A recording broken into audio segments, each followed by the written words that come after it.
Hi everybody, Carol here. It's time for another Insights from Spirit. Today's is going to be a little different though. Normally, the last several ones have been coming from personal sessions with sitters discussing or speaking to a departed loved one. In this particular case, the information came through a personal meditation. I was told to have a pen and paper and notebook ready because they were going to give me some information for this week's insights. So I don't want this to deter you though, because what we're going to be talking about I thought was really very interesting, and it's how we can change the way that we use or speak to ourselves. It's about our inner voice. And are we saying things to ourselves that are productive? And I think most of us probably know when we are, when we aren't. But let's take a look at this lesson. I'm going to spell it out very slowly, and I know that this is a little bit longer. I've got some chapters and some notes down in the comments here on the video, or if you prefer, you can go and see the write-up for it as well, and there's a link to that down below. All right, so let's get started with what I received, and hopefully what will have some value on how you talk to yourself and how we can shift that. Okay, so I hope you will forgive me. I have to put on my grandma glasses here and take a look at my notes. And so I'm going to begin by what Spirit started informing me of right away is we have a lot of voices inside of our head, right? We have our own inner voices. That comes from our higher self, which is kind of that consciousness that exists in the spiritual dimension. And then we kind of have that lower egoic mind. So we have our own inner chatter going on. But in addition to that, we also have the voices of others. Now, this can be our parents, our siblings, coworkers, friends, and these voices can be both good and bad, right? It kind of depends on that programming that we've received. It can even come from society. So these are voices that come from other people that are in our physical surroundings, okay? So that's the second place we get a lot of voices or self-talk going on inside of our mind. Another type of self-talk or inner voices that we have are things that are kind of inspirational moments. Maybe we feel that we've been guided or given some sense of wisdom, or we just, something pops into our mind and we go, oh, I never thought about that. We could call it an aha moment. Where it comes from is really not irrelevant, but what we may not be thinking of it consciously, and it kind of pops into our mind. So this is another type of voice or self-talk or mental incoming information that may pop into our mind. Now, another one that they mentioned, and this may not be true for all of us, although I think that it is, we just may not be aware of it, is another level of voices will come from what I call the spiritual dimension. We may feel these as moments of inspiration and guidance, and that's okay, but maybe we feel like, a departed loved one is really kind of hitting us in the back of the mind and saying something to us and connecting with us at some level. Or perhaps we think of it as some divine source, whether we call that God or something else, that's okay. But it's coming from a non-physical reality, and we feel that we're being guided, loved, or there's some type of voice going on there. So if you look at these four different, and these were the four different kind of levels, there's a lot of information that comes into our mind. There's a lot of self-talk that's going on. And so what does this mean for how we talk to ourselves? So one of the things that Spirit said here is that all of these voices are valid to one degree or another. Even the bad comments, right? The bad self-talk are clues for us to follow. And for example, maybe we are telling ourselves you are not worthy. And maybe that idea that we're not worthy came from someone else in our physical life, right? This is a valid experience for us, perhaps, but it's not a valid truth. So there's a difference here. We may have had the experience. We may have the voice in our head that tells us we are not worthy. And this is just an example. You might have something else that resonates with you and kind of perpetually plays over and over in your mind. But it isn't a valid truth. It's a valid experience, but not a valid truth. Okay? Now, let's look at another example and something else that they said here. Another example would be, you are loved. Now, this is a valid truth, but maybe it's not a valid experience. For some people, sadly, they've gone through life and they've just not felt loved. They've not felt loved by their parents. They've not felt love from a significant other. And they just have this absence of it. The truth is, however, is that they are loved. So it is a valid truth, but it's not a valid experience. And so when we look at these statements that we're making, we have to recognize what is a truth and what is not.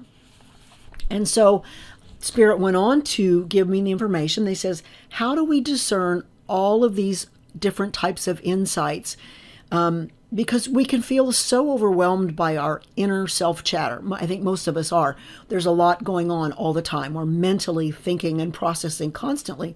And so how do we take a moment to figure out how we change our language? And they gave some very specific steps that I'm going to spell out. Okay? So step one here is that we first of all need to slow down and we need to listen. We can do that very simply by paying attention to our thoughts throughout the day. Again, most of us probably realize there's something we're telling ourselves on a repeated basis. And there were some examples that they gave here. I am overweight. I am selfish. I'm lazy. I'm unsuccessful. I am unworthy. These are all statements or things that we say about ourselves that are often very negative or derogative. And so all of us probably have something that we are telling ourselves, regardless of whether we've learned it from someone else or it's something that we're telling ourselves because our own experiences. But we have to slow down long enough to listen and ask ourselves, what are we saying to ourselves? Okay, that's the first step. So let's look at the second step. And so that is what are we telling ourselves and what are we hearing? So we have to make time in step one, and then we have to ask ourselves, what are we telling ourselves? What are we hearing? And I already gave you some examples there in step one. I kind of blurred those two together. Step three is that we often know what we need to listen to and what we don't. Spirit was very clear about this. We know when something feels good to us. We know when we say, I am loved, I am successful, I am happy and vibrant, I am worthy, I deserve this and I deserve that, and I am these positive statements. We know those feel good and we know that those are truths, right? Even if we haven't had the experience, we know that those things are true. We know when we say things such as, I am overweight, I am unhealthy, we realize, whether that's a part of our reality or not, that these are not true. These are falsehoods. These are lies. And kind of stick with me, because you're going to say, well, I am overweight and I'm not healthy, or I'm not successful. And that's okay, but let's follow this lesson through a little bit. So the point of this step is we know when something feels good. The statements that feel good are, I'm healthy, I'm vibrant, I'm capable, I'm worthy, I'm loved. Those are the feel-good statements that we need to be making for ourselves, vice the unfeel-good or the things that give us the icky feeling. And I'm just going to read it as, our experience is independent of the truth, while our goal is to come into alignment with it. And they said very specifically, this is our task. So I want you to think about that. Our experience is independent of the truth. So in other words, if I say I am loved, our experience may not be based on that, but that does not still make the I am loved untrue. And so our experience of whether or not we have been loved or we feel loved is independent of the truth that we actually are loved. And so our goal is to come in alignment with that statement that we are loved. This is the task. To hear those inner voices, regardless of the truth, is to know where we're aligned and where we're not aligned, and then do the work to adjust. Now, I realize this sounds complicated, and I'm going to try to make it as simple as possible. When Spirit gives me this information, this is the way that I hear it, and I want to give it to you in that same format. So I'm just going to read that again. So when we hear all of these inner voices going on in our mind, regardless of the truth, is to know where we're aligned and where we're not aligned, and then do the work to adjust. So in the example of we are not loved, That may be our experience, is that we haven't been loved throughout our lives, or perhaps haven't been loved the way that we've wanted to. But the truth is that we are loved. And the goal for us then is to come into alignment to the truth of that statement, that we are loved, that we are healthy, that we are successful, that we are vibrant, that the we are whatever. We need to identify with the truth, not with the untruth. And we too often in our language are repeating the untruths. I am not healthy. I am overweight. I am unsuccessful. I'm a failure. Whatever it is for you, I'm kind of repeating these same things because these are some very common ones. And these are ones that came up. And so they go on to say here is that things that pull us away from the truth are untruths and they should be rejected. So anytime we tell ourselves, I'm unsuccessful, I'm unworthy, even though that may be our present experience, maybe we're not as healthy and vibrant as we want to be, even though that's not our current experience, we want to reject that and embrace the truth. When we embrace the truth, that's only the point when it can become a part of our reality. And so that's when we start to make the shift. And that shift will happen very small at first, but it builds over time. And they said something very beautiful. And they said, as we say it, it becomes. So when we speak the untruth, it sets it free to exist in our life. So what we want to do is we want to be speaking the truths, even if it isn't a part of our current experience. So the next thing that I have that happened here is I'm hearing this information kind of for the first time, just as you are, and so this brings up questions in my mind. And so one of the things that I kind of not argued, but I brought back and I said, okay, so wait a minute, this makes a lot of sense to me, is that we need to be speaking the truth, even if it's not a part of our experience. And I said, but what if I say, okay, I'm healthy, but then I keep throwing candy bars down my face all day long? I can tell myself I'm healthy. I can tell myself I'm successful, but then I go out and I spend a bunch of money and I become broke, or I don't take any action. And so here's what the reply was, because I think we need to not just be speaking the truth and then doing other things. And so I'm going to again read to you what the response was. And it says, if we align with the truth, then the shift will slowly happen. We can't just mouth the words, then go on as usual. And they go, this is called lip service, right? But when we say it and mean it, then something begins to happen. I am healthy, even though I haven't experienced it to its fullest, but I am healthy and I'm welcoming health into my life. It is my birthright. So when your actions, which is in this particular example, eating the candy bars while saying I'm healthy, when our action becomes misaligned with the statements we set in motion, we're going to feel this tug of misalignment. So we can't be saying we're healthy and then sticking a candy bar in there. We're going to immediately feel that misalignment. We're going to know we're saying something and doing something that aren't in alignment with one another, okay?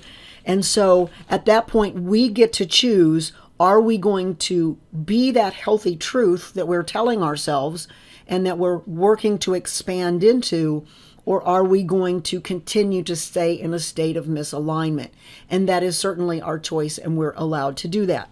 So they go on to say that, look, that this is not a magic, a trick, or a be-all solution, but it is a way to begin to discern the various voices inside our head, regardless of where they're coming from. That's not the relevant point. All good comes from truth. All else is a misalignment from truth. It is not bad or good. There is only truth and not truth. They go on to say, when action aligns with words, we have success, but action will not succeed without proper words. So we have to start with the words.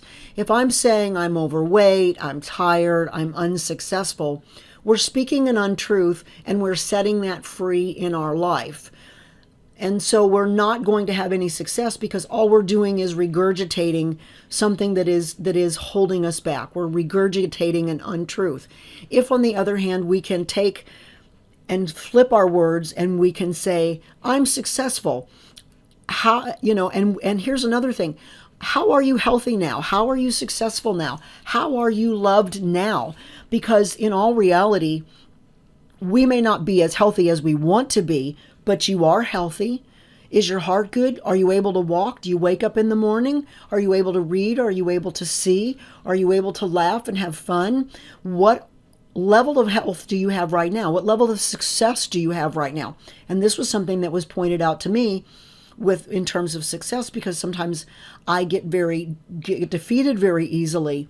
And I was given this laundry list of ways in which my life is actually very blessed and very successful. And when it was all over, I had to sit back and I go, wow, I never really thought about that before. And so start speaking the truth. You are successful, you are loved, you are healthy, you are vibrant. Feel those things that exist in your life right now, even though they may not be all the way over here where you want them to be. Maybe you haven't moved all the way into the fullness of the success that you would like for yourself, or the fullness of your health, or your vibrancy, or the love. But where do you have it right now? Because I promise you, we all have some aspect of that. And so until we start voicing the language that allows us to move into truth, and truth is a move into expansion, right? It's a growth, it's a positive direction. If we are using terminology for ourselves and saying, I'm unloved, unsuccessful, unhealthy, overweight, loser, whatever those words are, these are contracting statements. They are untruths, and we are moving away from expansion. We are moving into contraction at that point. And that's why they're saying, when we say the truth and we have our actions moving with it, both of these will help us get to where we need to go. But when we say a truth, but we do an action that moves us in the other direction, they're misaligned. So we're moving in the wrong direction. But if our actions and our words are both in the negative, we are now consciously choosing to move ourselves into a direction that is constricting, that is taking us the opposite direction of where we want to go. So I think I'm making sense here. At least I hope I am, in expressing the content of what was in this lesson.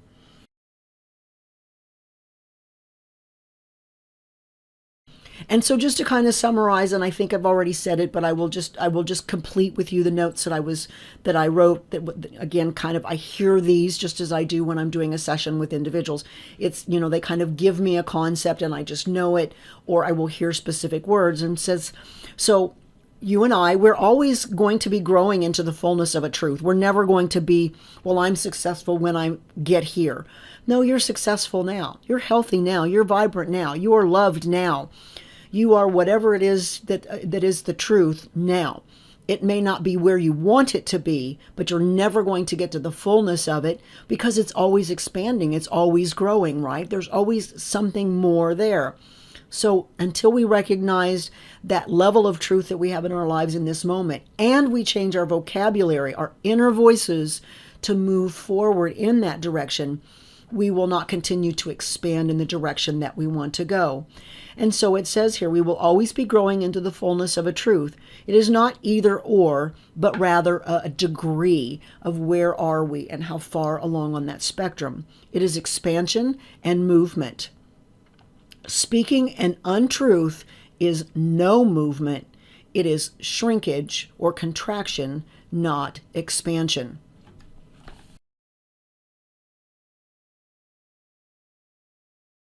Another thing, just real briefly,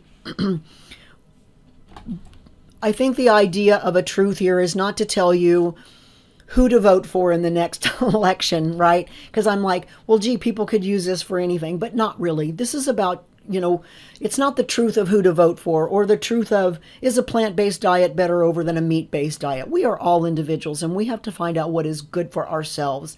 That's what matters. And so this is about those personal truths that you tell yourself. It's not a magic 8-ball for making this decision and making that decision. It's about the inner dialogue that you have with yourself about who you are as a divine, loving, wonderful human being that you are, that's been put on this planet to live this extraordinary life. We all have gifts, we all have talents, we all have drawbacks, we all have things that we are here to overcome, and there are also things that we get to here to experience and to have and to enjoy. And if we want to move into the fullness of the positives and overcome the things that we are meant to overcome, we can't do it by having the wrong type of dialogue in our mind. And that's really what this lesson is about. So I'm going to leave it at that. Let me know if you felt that this had some value, if you understood it, if it sounded confusing. If you've got any questions, send me a comment down below, or email me or DM me on Facebook and say, hey, I have some questions about this lesson because I hope it makes sense for you. All right. So that was the insight for this week from Spirit. I hope it has some value. Thanks so much. Subscribe, like, pass it on, and I'll see you guys next time. All right. Take care. Bye-bye.